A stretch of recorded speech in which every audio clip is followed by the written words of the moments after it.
It's beer o'clock on Real Ale Craft Beer. Today we've got a beer from Kinn Bryggeri in Norway, and it's a bottle of their Voodoo Black India beer. So we have Svart India Ol, which means Black India beer, which to me translates to Black IPA. I do love that label. I think that label is absolutely fantastic. Looks great. You got that Kinn bottle cap there. It's 7% ABV. Let's get the beer out into a glass and see what we get. While I was out in Norway back in November, we went to a really old record shop that had converted itself into a craft beer bar at the same time. Because of course record sales would have been declining for so many years with digital downloads and CDs and streaming, the records were struggling a little bit. So they converted half of this record shop into a bar, and Kinn had a tap takeover. I was able to meet the owner of the Kinn Brewery. We had a couple of beers together and most of his beers were on. So it was a really good evening. Good music, records everywhere, good beer everywhere, and a fantastic night. Fantastic night. So I've kind of got a... going into this review, of course, absolutely independent. If it's a great beer, I'll say. If it's terrible, I'll also say. But it's kind of new. It's kind of nice going into a beer review where you've met the brewery owner and you've had a chat and you've had a few beers. Because you know your audience. You know who's gonna maybe watch a few of these reviews of the beers. So anyway, it's me gassing on. One finger, tan coloured head. It's a kind of a murky dark brown colour to the beer. It's not quite black and it's not quite dark brown. A really deep mahogany colour. Let's get the aroma. There's a little bit of rolling carbonation rolling up the side of the glass. Let's get the aroma for this 7% ABV beer. Oh, blimey. Oh, good God. Stone the crows. Stone the crows. Okay, this is a complete step change to some of the beers that I've been reviewing over the last few days. This is hopped up amazingly well. Lots of aroma hops. There's lots of grapefruit and pine and lemon punching through the dark malts in the beer. Orange peel, grapefruit. Oh, it smells really good. A little bit of roasted malt in it as well. Gotta dive into this one. It smells fantastic. Cheers, everyone.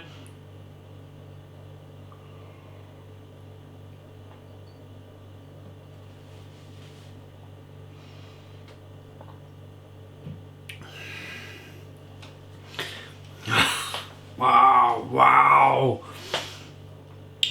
Boom. Boom. Stone the crows. Stone the crows. I gotta put that down, otherwise I'll drop it. Blimey, that is one hoppy, and it's still clawing here. Hoppy Black IPA. Wonderful stuff. A huge grapefruity, piney, pithy, lemony flavour in the beer. It's so bitter, it's kind of clawing on the palate. Really, I just kind of burped some of that back as well. Oh my goodness me. That is unbelievable. Absolutely unbelievable. The beer is fantastically drinkable. It's refreshing. There's some roasted malt in there, just lurking underneath what's going on. So the roasted malt is most definitely, in this instance for me, has been used just to colour the beer. It was the old kind of, it's kind of a hark back to the old mystic way of brewing a black IPA, where you think, you close your eyes and you drink it and you think this could be a golden ale. Black IPAs have indeed moved on in the future, where they now, it's kind of okay to have a lot of kind of roasted malt in it as well, which for me makes it a roasted hoppy stout, if you like. So the lines are getting blurred all the time. But this for me, classic black IPA.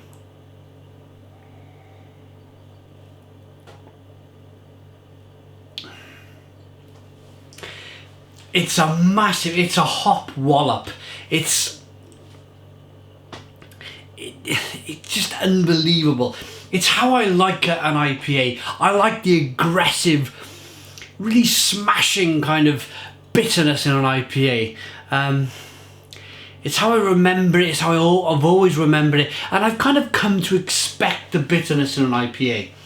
Again, we could talk about IPAs. We could talk about the fact that they've kind of moved on to being more of a, say, flavoursome, less bitter experience, more to do with aroma and flavours coming through. I like that, don't get me wrong, but for me, the excitement of rasping bitterness on a good tasting IPA is what it's all about.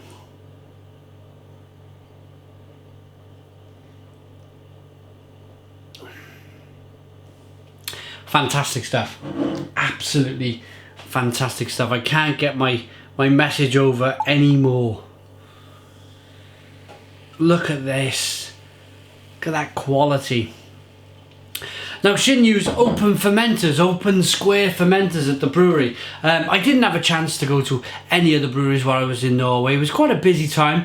We did a lot of cooking, we did a lot of kind of restauranting, going to different restaurants, of course brewing, and it was a fantastic time. Of course we were with the Leisure and microbrewery brewing black, nearly said black IPA, our barrel aged imperial stout. But yeah, just going back, it was great to meet the guys at Kinn Brewery at the record club, and wow, for me. And of course Helge, it was great. I've forgotten to mention Helge. It was great to meet Helge, and it was, we had a few beers, and it's fantastic that he sent some more Norwegian beers over to the UK. That is brilliant. That is absolutely brilliant. Let's give this bad boy a rating.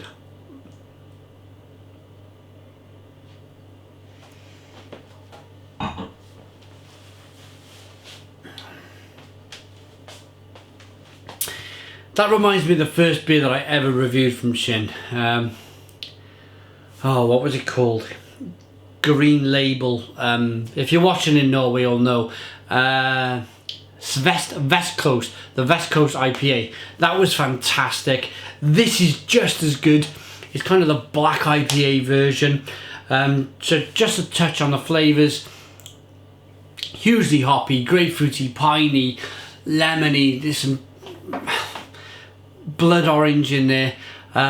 Lots of bitterness on the back end. A little bit of roasted malt just to carry the beer, just to show the colour, and then just that it's like kind of alcohol warming in the stomach, and that just proves that it's a 7% ABV beer.